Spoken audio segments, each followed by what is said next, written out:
Bien, vamos a hablar de garantías en la parte dogmática de la Constitución, garantías, que es el capítulo séptimo. Ya hemos visto los derechos, tanto los derechos humanos como los derechos en general. Las garantías constitucionales, al igual que los derechos constitucionales, se dividen o hay que diferenciar los que son provenientes de la Constitución de 1853 y los que son nuevas garantías agregadas con la reforma de 1994.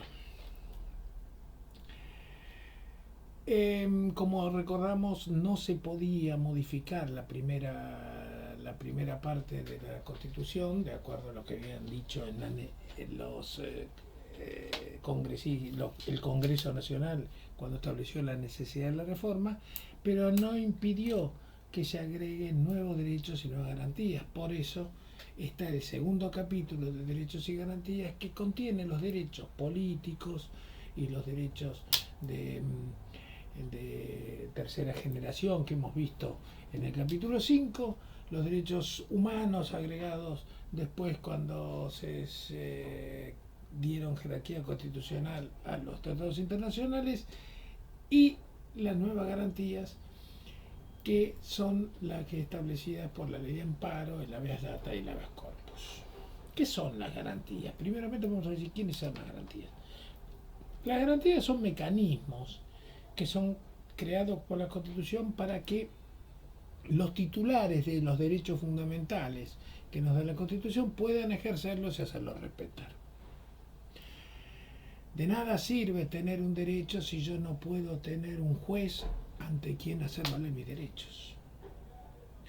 De nada sirve que sea amenazado mi derecho si no puedo ejercer yo el derecho de defensa.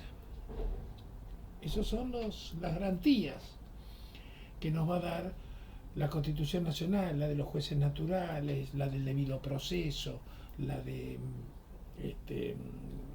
no poder ser condenado sin juicio previo, la de no poder estar obligado, o no estar obligado, sino tener el derecho de no declarar contra mí mismo. Todas esas son garantías que estaban establecidas en la Constitución o que fueron establecidas por la Constitución de 1853.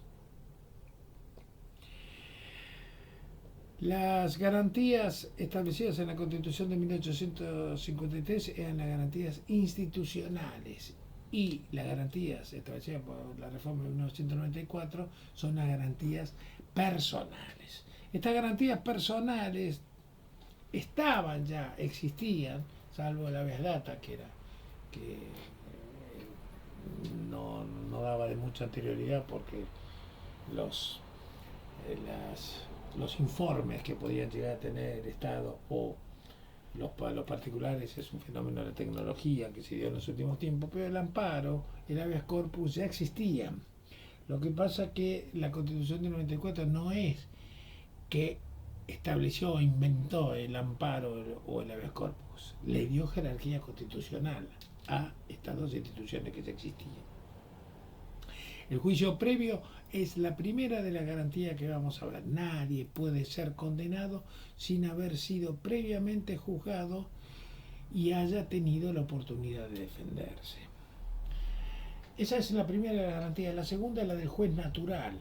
Este juicio previo que habíamos hablado debe ser por jueces del Poder Judicial, creados por ley anterior al hecho que se ha juzgado. No puede uno ser acusado de un delito y después crearse un tribunal para juzgar ese delito. Tiene que ser jueces anteriores, le dan una garantía del debido proceso. Cuando hablamos de jueces naturales, hablamos de jueces del Poder Judicial.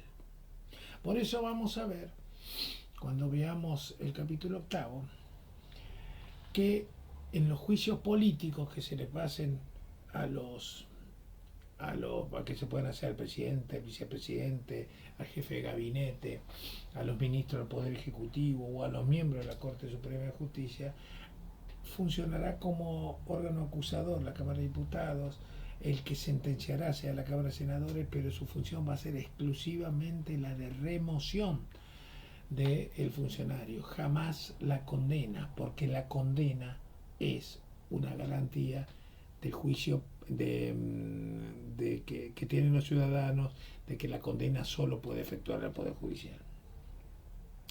Lo mismo sucede cuando si establecemos algún procedimiento, un procedimiento administrativo por el cual se pueda llegar a ser condenada a una persona, una multa, por ejemplo, que le pueda aplicar una multa de tránsito, supongamos, un reclamo por un impuesto impago, uno tiene una vía recursiva cuando no paga un impuesto, y esa vía recursiva a veces no contempla la intervención del Poder Judicial, pero no la contempla. ¿Por qué? Porque en alguno de esos pasos ha dado una opción para ir por la vía judicial o seguir por la vía administrativa, y uno opta por la vía administrativa, pero nunca puede no existir una garantía de juez del Poder Judicial, porque es una garantía constitucional. Por eso, si uno tiene una multa de tránsito y cuando lo citan o le dicen que tiene pago voluntario, sino que discute que con el juez de faltas, perfecto. Si el juez de faltas no acepta el argumento que uno vierte, no es que le van a intimar el pagar, le van a intimar el pagar, pero uno puede ir a la justicia, porque la garantía de defensa en juicio por el Poder Judicial está. Esta intervención de los jueces naturales, además, se le suma otra garantía más, que es la de la irretroactividad de la ley, que ya lo hemos visto. La ley rige para el futuro. No se puede hacer una ley que rija para tiempo pasado. Por ejemplo, hay un caso del que ahora ha escrito un libro Balmaceda sobre el secuestro del cadáver de un cadáver de la familia Dorrego. Ese secuestro del cadáver produjo un juicio donde la persona no pudo ser condenada porque no estaba tipificado el delito, es decir, no existía un delito que condene el secuestro de un cadáver, porque el hurto era apoderarse ilegítimamente de una cosa, y cosa es un objeto material susceptible de valor, y el cadáver no era considerado un objeto de valor. Esa persona no pudo ser condenada porque no tipificaba el delito. Ahora, a posteriori de eso se sancionó una ley que incluía el cadáver entre los delitos del hurto. Cualquier robo del cadáver posterior a esa reforma del Código Penal sí iba a ser condenado, porque ya existía la ley anterior que establecía que el robo del cadáver era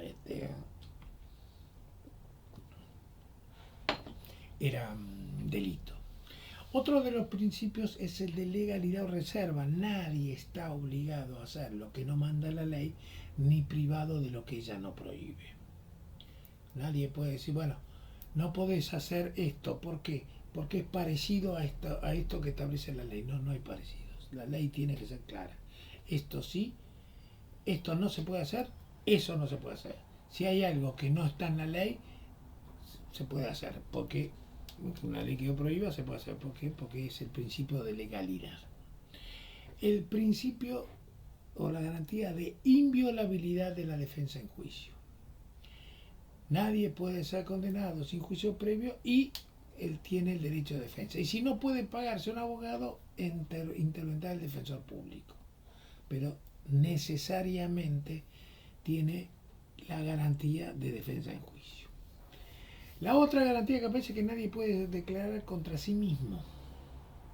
Ustedes lo han visto, o se ve cuando en los delitos de corrupción, cuando se cita una declaración indagatoria uno y se niega a responder. ¿Por qué se niega a responder? Porque tiene una garantía de que no está obligado a declarar contra sí mismo. Hay un ejemplo, porque siempre pongo este mismo ejemplo para aclarar cómo es la situación. Si a uno lo citan como testigo es una carga pública, tiene que ir sí o sí, no puede decir no voy como testigo. Ahora, si cuando el juez interroga a ese testigo, el juez advierte que no es un testigo, sino que puede ser que sea el autor del delito, porque se creyó que se lo había visto en la escena del crimen, pero resulta que el juez sospecha que está encubriendo algo que puede ser autor o encubridor. En ese momento el juez tiene que parar la declaración testimonial y decirle, señor, usted ya no es testigo, ahora usted está imputado por ese delito porque tiene una sospecha. Así que usted tiene la garantía constitucional de no declarar contra sí mismo. Si quiere, paramos acá la declaración. Es un derecho que tiene cuando el juez acá está sospechando que puede llegar a ser imputado el delito. Como testigo, tiene una carga pública, tiene que declarar sí o sí. Pero como imputado, puede ampararse en esta garantía constitucional. Nadie puede ser arrestado sin orden escrita de autoridad competente. Este era el principio constitucional en el que se sostenía el habeas corpus antes de la reforma del 94, que incluyó el habeas corpus específicamente de garantías constitucionales. Acá estamos hablando de una garantía que protege la libertad física de la persona. Si cuando decimos autoridad competente estamos hablando de un juez. Por eso siempre hay una pregunta que yo siempre hago en examen y produce confusión entre los alumnos. ¿Qué pasa si una persona es sorprendida en flagrante delito cometiendo un robo, lo arresta el comisario o un policía, lo lleva a la comisaría y no le dan aviso al juez? Puede pedir un habeas corpus porque está arrestado sin orden escrita de autoridad competente. Ahora, un caso inverso, y a pesar que haya cometido el delito, pero no le avisa a la autoridad correspondiente. Vamos a suponer lo contrario, que no cometió el delito y el comisario o el policía lo detiene y le dan aviso al juez y el juez ordena la prisión preventiva. ¿Puede pedir un habeas corpus? No, no puede. ¿Por qué? Porque fue arrestado por autoridad competente. Lo que tendrá que hacer después es ir aportando pruebas para demostrar que él no tiene absolutamente nada que ver y que el juez ordene la liberación, pero formaba parte del proceso de investigación.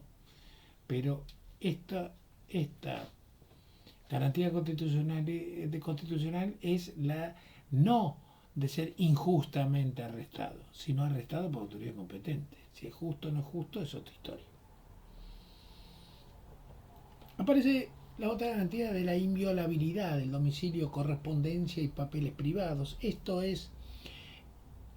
está amparado en el derecho a la intimidad que tiene la Constitución. De manera tal que si uno le van a allanar el domicilio o la correspondencia, ese allanamiento tiene que ser emanado de una orden judicial. Esa es la orden judicial para un allanamiento, que siempre dice si no tiene orden judicial no puede allanar.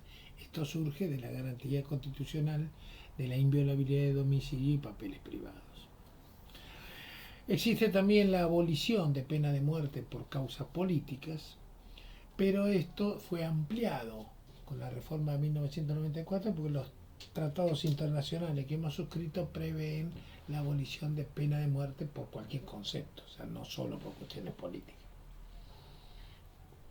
Y luego la última de la garantía que aparece es que las cárceles deben ser sanas y limpias. Con esto vemos las garantías que prevé la Constitución del 53. Ahora tenemos las nuevas garantías, las garantías que establece la reforma de 1994. La primera que vamos a ver es el habeas corpus. Repito, el habeas corpus estaba con anterioridad. Muchos habrán visto, bueno,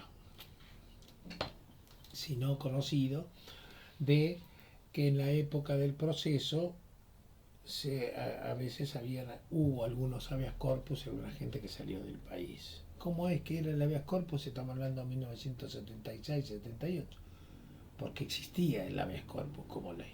Lo que no existía era como una garantía constitucional. El hecho de que aparezca ahora en la Constitución Nacional da la certeza de que para que esto sea dejado sin efecto se necesita una reforma constitucional, ya no una simple reforma legislativa, lo que lo hace una garantía más sólida aún. Pero, repito, es la libertad física la que está amenazada. Cuando se amenaza la libertad física, entonces aparece la figura del habeas corpus.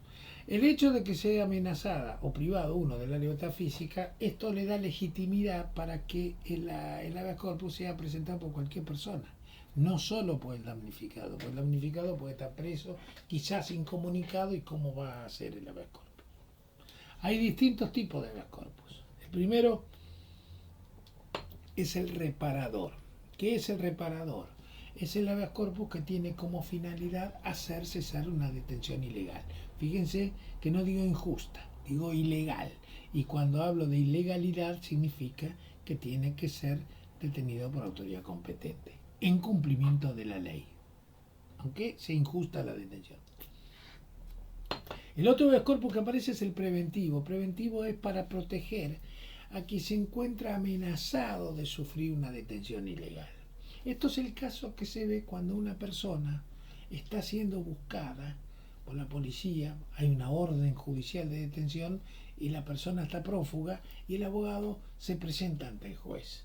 El abogado se presenta ante el juez planteando, aportando las pruebas necesarias para demostrar al juez que está equivocado, para que el juez levante ese pedido de detención.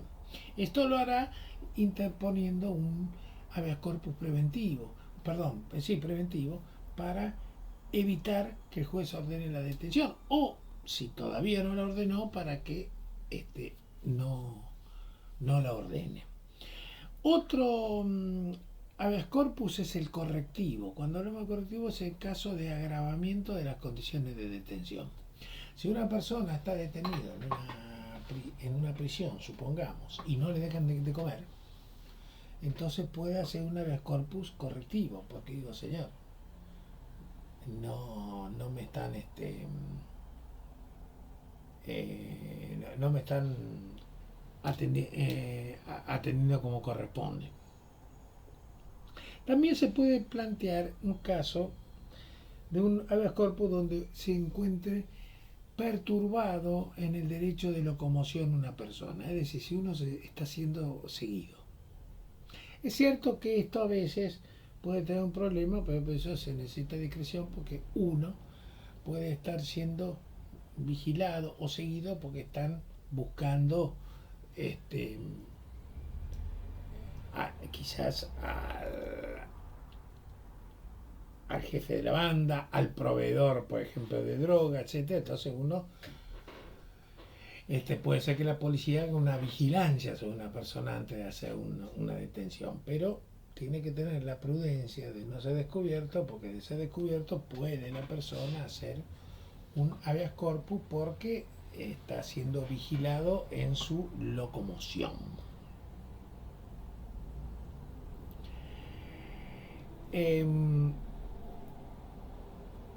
Ya he dicho que lo puede interponer cualquier persona y bueno, el habeas corpus se encuentra consagrado también en el Pacto de San José Costa Rica, que lo hemos con la reforma 94 le hemos dado jerarquía constitucional.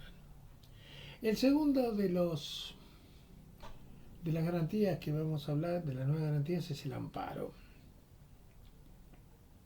El amparo es una acción judicial breve, sumaria, destinada a garantizar los derechos y libertades constitucionales distintos de la libertad física.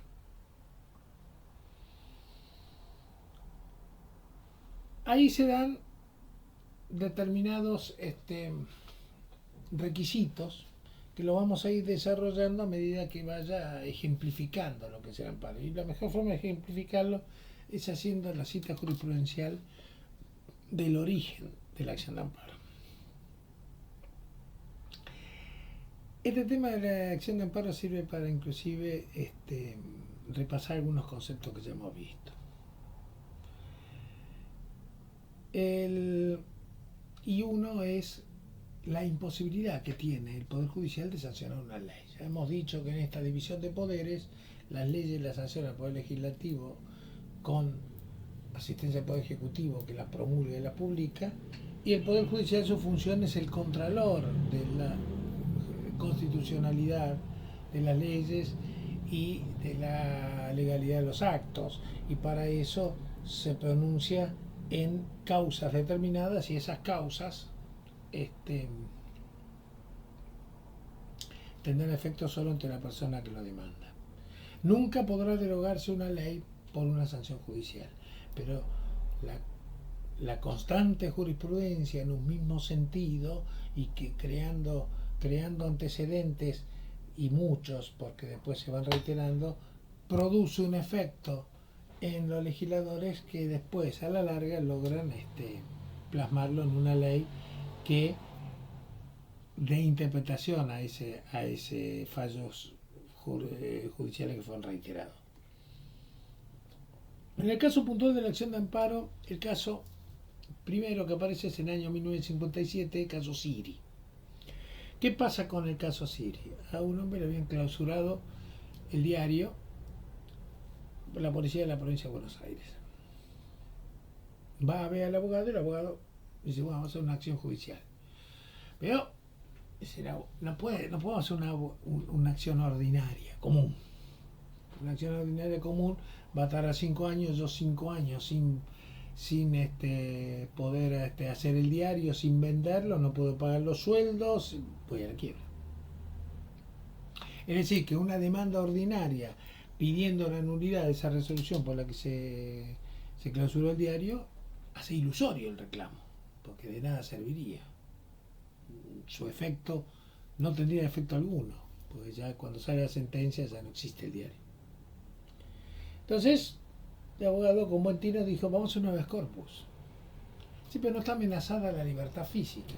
Bueno, pero está amenazado un derecho constitucional. Es el derecho de propiedad, el derecho de asociación, de asociarse con fines útiles. Publicar las ideas en la prensa, si ese es el motivo por el cual se le había clausurado. Sí, había varios derechos constitucionales que estaban amenazados y había que hacer una demanda rápida para que esto no sea ilusorio. Lo hacemos por vía de habeas corpus. El juez de primera instancia lo rechaza de un plumazo por no estar amenazada la libertad física, lo que es confirmado por la Cámara. Pero cuando llega a la corte dice, no, toma la posta y dice, este es un caso que tiene razón, pero no es un habeas corpus, pero lo cierto es que si no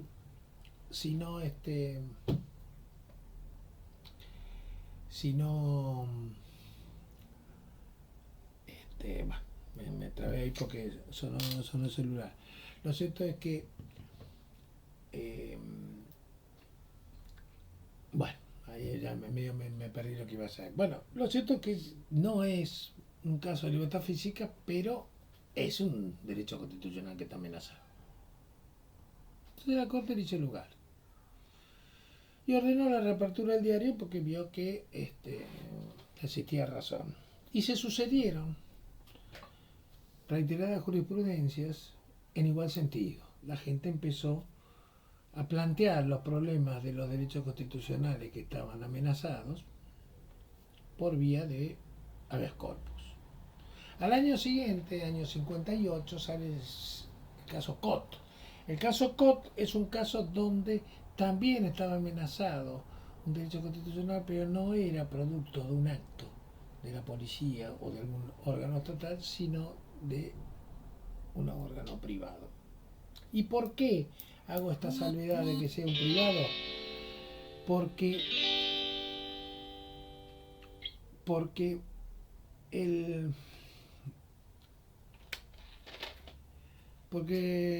la ley de amparo que se va a sancionar en en el año 1966 es la ley 16.986 que contempla los casos de amparo para casos de acciones del Estado o de algún ente público, no para casos de particulares.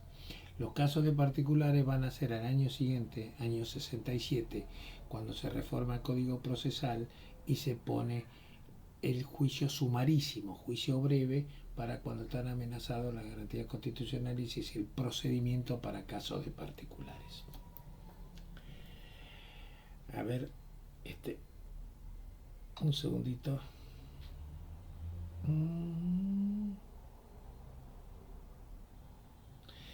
Lo cierto es que esto que ha tenido costumbre y fallos continuos nos ponen en claro que el Poder Judicial vio la situación, pero solo se podía pronunciar con casos particulares. Y recién, 9 años después de tanta jurisprudencia en el mismo sentido, los legisladores tomaron cartas en el asunto y sancionaron la ley. Y ahora esa misma ley de amparo adquiere jerarquía constitucional.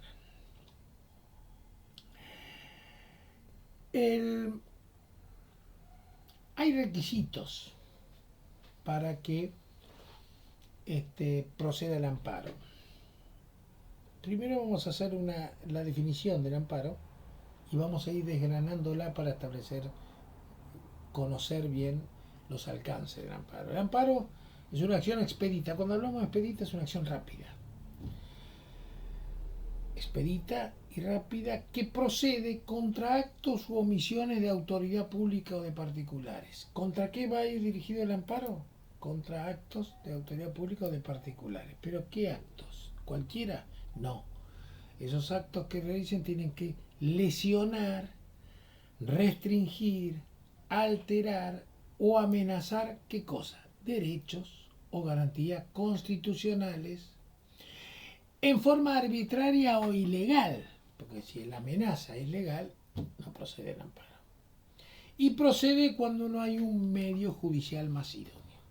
Quiere decir que se tiene que estar amenazado un derecho constitucional o garantía que amenazado o lesionado, tiene que ser arbitrario y legal, no puede ser una acción legal y no tiene que haber una forma más idónea para hacerlo. El procedimiento de amparo es un procedimiento, ya he dicho, rápido, que tiene la particularidad que, por ejemplo, se inicia la acción de amparo, se da traslado por 5 días para que conteste la otra parte, para que ejerza el derecho de defensa, y después el juez resuelve en también 5 días. Y hay 48 horas para apelar, y después la Cámara se pronuncia en también un plazo peritorio y ya queda ya tiene la sentencia. ¿Se puede plantear, se puede declarar una inconstitucionalidad? Sí, se puede. Ahora, lo importante de esto es que no hace cosa jugada, es decir, después se puede revisar el amparo. ¿Por qué? Porque al ser una acción rápida, tiene un marco de prueba limitado. Entonces, para que el derecho de defensa esté protegido, hay que darle la posibilidad de un juicio ordinario posterior a quien fue vencido en un amparo. Lo que pasa es que es para evitar un mal mayor. Vamos a dar un ejemplo. Voy a discutir con la prepaga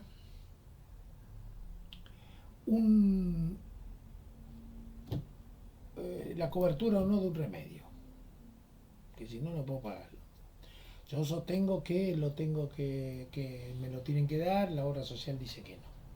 Ese remedio es vital para mí, si no consumo ese remedio me puedo llegar a morir.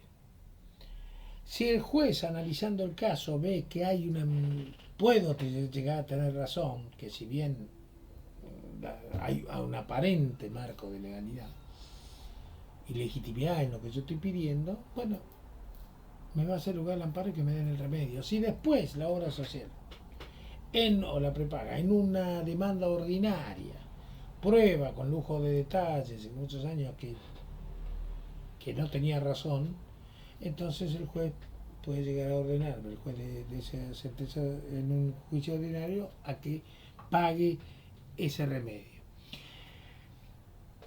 El tema es que el amparo no hace cosas juzgadas, se puede revisar por una demanda ordinaria, pero lo que se logró proteger es que si yo tenía razón, si me lo mandaban a un juicio ordinario y yo tardaba 5 años y no me daban el remedio, capaz que me moría antes, entonces era ilusorio mi reclamo. Entonces, es para tutelar una emergencia, una urgencia constitucional, y no hay un medio más idóneo. En este caso no hay un medio más idóneo porque el derecho, porque el juicio ordinario sería ilusorio para la urgencia que yo tenía.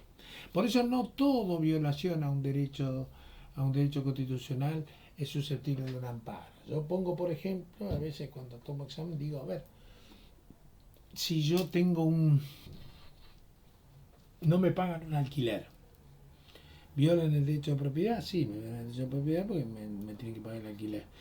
¿Puedo hacer un amparo? No, porque el amparo no es es para casos urgentes. Y la renta del alquiler es una renta que yo tengo para vivir, para mantenerme, tengo otros recursos. Si quizás fuese el único recurso, bueno, podríamos verlo. Lo mismo que tiene que ser un reclamo legal, no ilegal. Entonces, otro ejemplo que yo pongo es, si yo tengo un ahorro que lo estoy reservando para una operación que tengo que hacer en el exterior, que es delicada y urgente. Y tengo una acreedora que no le pago la deuda y me embarga esa cuenta bancaria. ¿Puedo así te pone un amparo para que se levante ese embargo? No, no puedo, porque el embargo es ilegal. Tiene que haber un aparente marco de ilegalidad que lo pueda sostener en un juicio de amparo y que después se sostenga en un juicio ordinario posterior, se pueda cuestionar. Pero en este caso sería claramente legal el embargo, porque la deuda la documentó esta persona, está la deuda y por eso me están ejecutando. Además,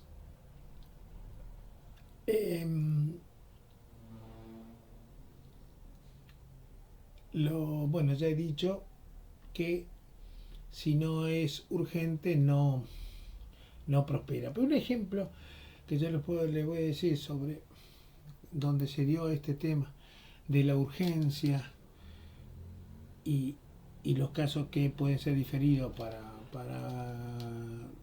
una demanda ordinaria posterior, se dio en el tema del corralito. El corralito, cuando en la época de la Rúa, diciembre del 2001, no se devolvían los depósitos en dólares, mucha gente inició amparos. Los amparos, inclusive con medida cautelar para que se le devuelvan previamente la plata, estaban sostenidos en... El amparo estaba sostenido en que era el capital que yo deposité 100.000 pesos en el banco y lo necesito para vivir.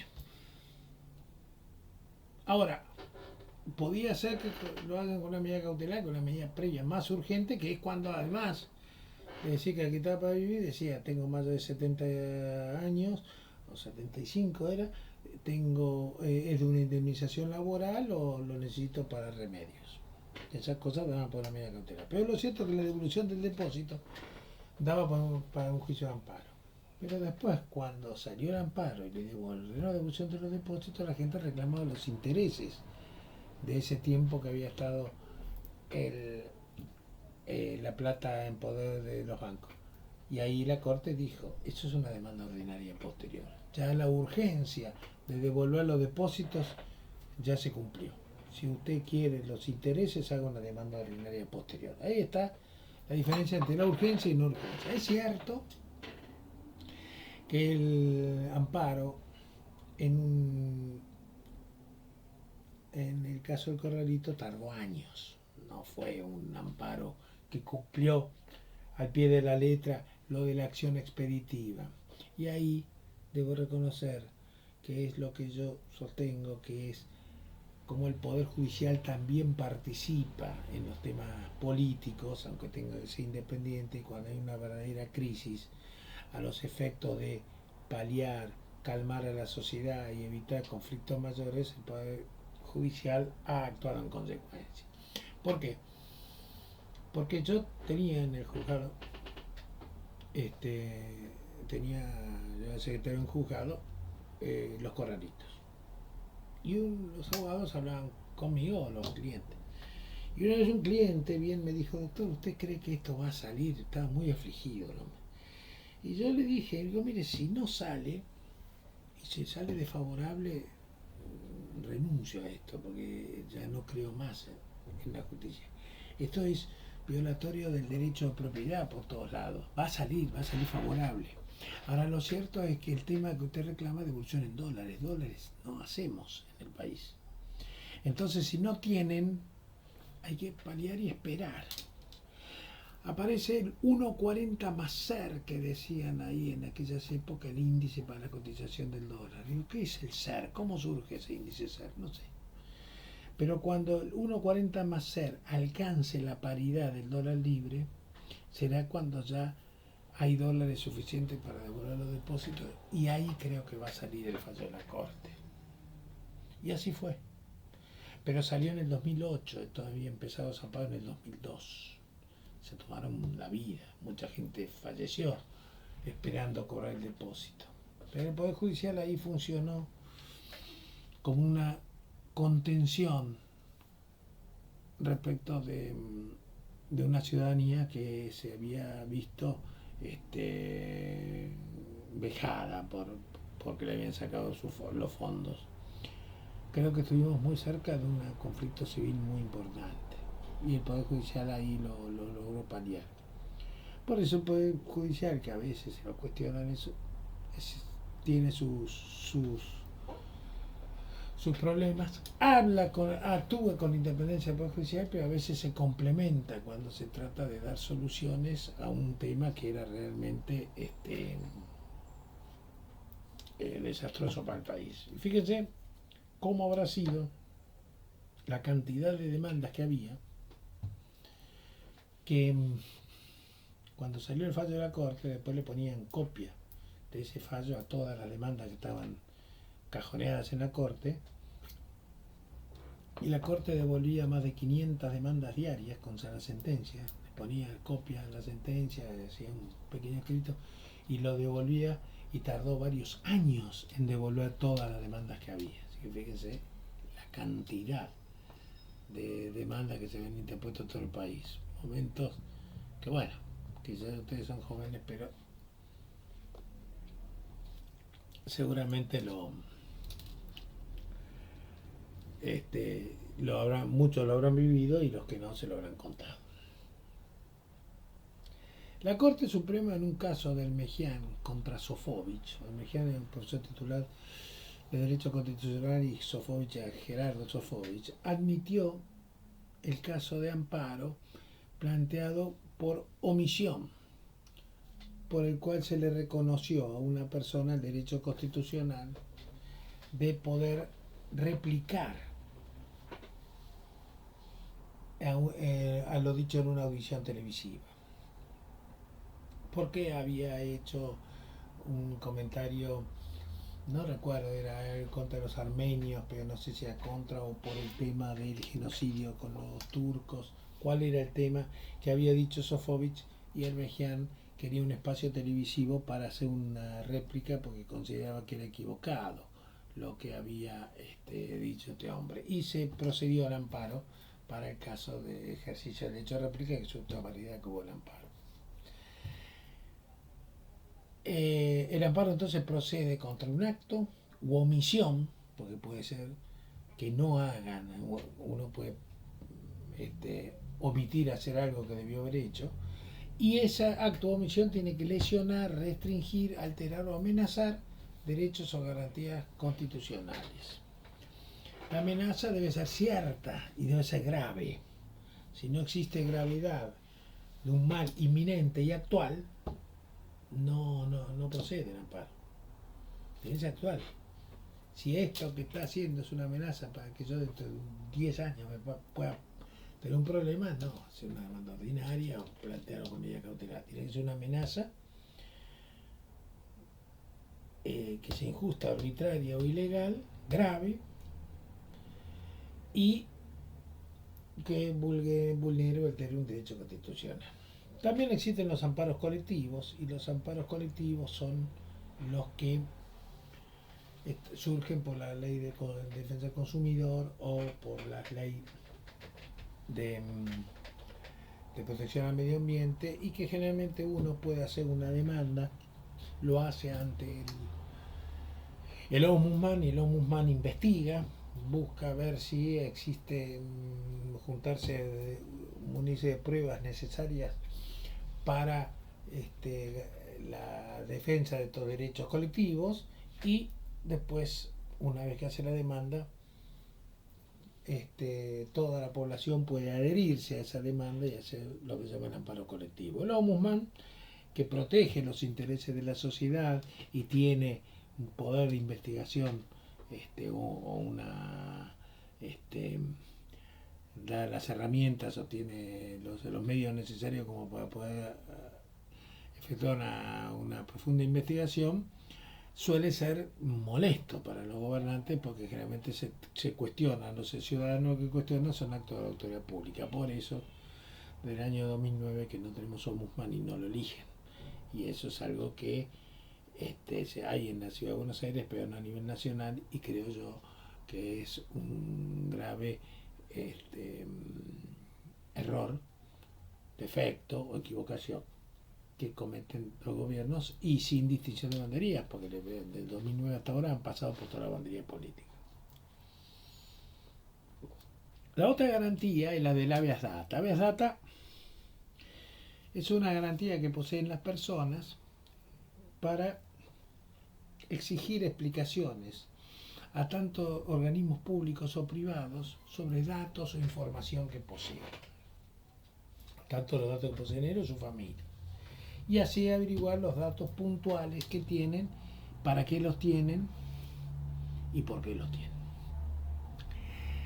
El habeas data, como el amparo, solo están legitimados para interponerlo a la persona afectada o que requiere informe.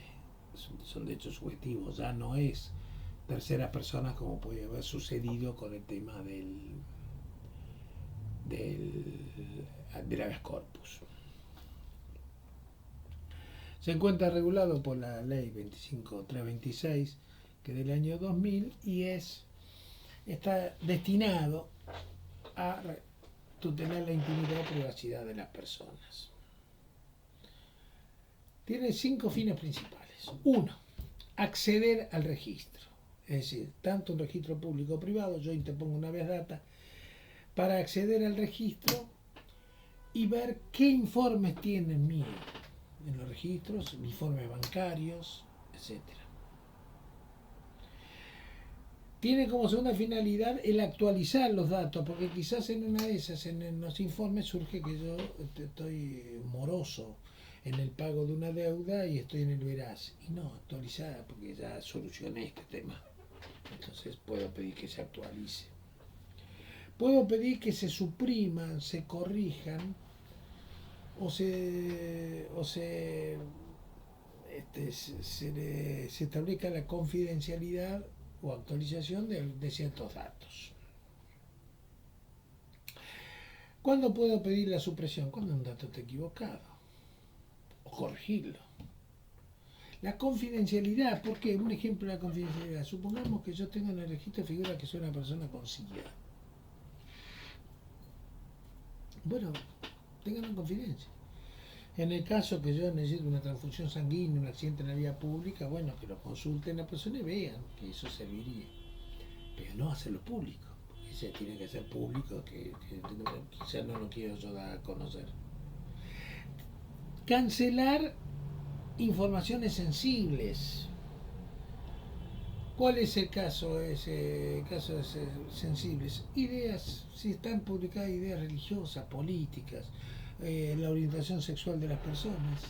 Eso es una información sensible que hay que cancelarlo, porque de nada sirve. Mientras estamos en... sí, darle confidencialidad al tema del SIDA, porque puede ser por la transfusión sanguínea, orientación sexual o religiosa de una persona es algo que no tiene absolutamente ninguna razón de que esté publicado. Sería para hacer acto de discriminación que no corresponde.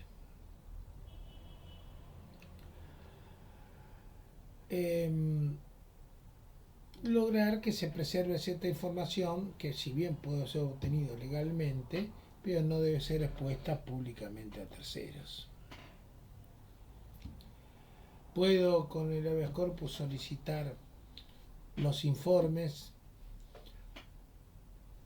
que se tienen sobre una persona determinada, la finalidad por la que se tiene ese informe y de dónde se obtuvo la información. Está tutelado el derecho del secreto de la preservación de la fuente de información que tienen los periodistas.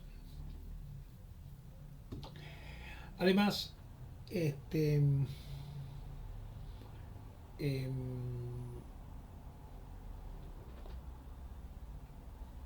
otra de las características, o una de las características también que tienen, es que yo puedo llegar a pedir corrección de datos, y a veces tengo que tener cuidado porque a veces las correcciones también son equivocadas, entonces hay que subsanarlo para que sean bien corregidas. A mí me pasó una vez que me pusieron en el veraz por no pago de una deuda bancaria. Cuando fui al banco, lo descubrí porque había pedido aumento del límite en la tarjeta de crédito en otro banco y me dijeron que no podía porque estaba en el veraz. Cuando voy al banco que me había anotado en el veraz, le digo, mire, hay un error. Ustedes me están cobrando mantenimiento de cuenta y yo estoy eximido del gasto de mantenimiento de cuenta. Ya tiene razón, entonces tuve que bregar mucho para que me saquen del veraz. Y cuando me sacan mal, porque me sacan, y cuando yo voy a pedir después, me dicen, ya no está en el veraz, voy a pedir el aumento del límite de tarjeta, no, me dice, usted está como 2. ¿Qué es deudor 2? Como que usted hubo poco tiempo como deudor y después arregló su situación. Y los otros, ellos te querían una ficha incólume de 0 por 2 años. Yo no, mire, está mal eso. Yo nunca debía haber estado. Entonces fui de nuevo al otro banco y hasta que no los amenacé con hacer una habeas data, no corrigieron como debían el informe. Porque realmente lo que yo le quería decir es que, mire, ustedes, o sea, se los dije, me pusieron mal. Nunca debía estar en el. Entonces no soy un deudor 2 que arregló su situación rápidamente. Arregló su situación rápidamente, pero en una situación en la que nunca debió haber estado.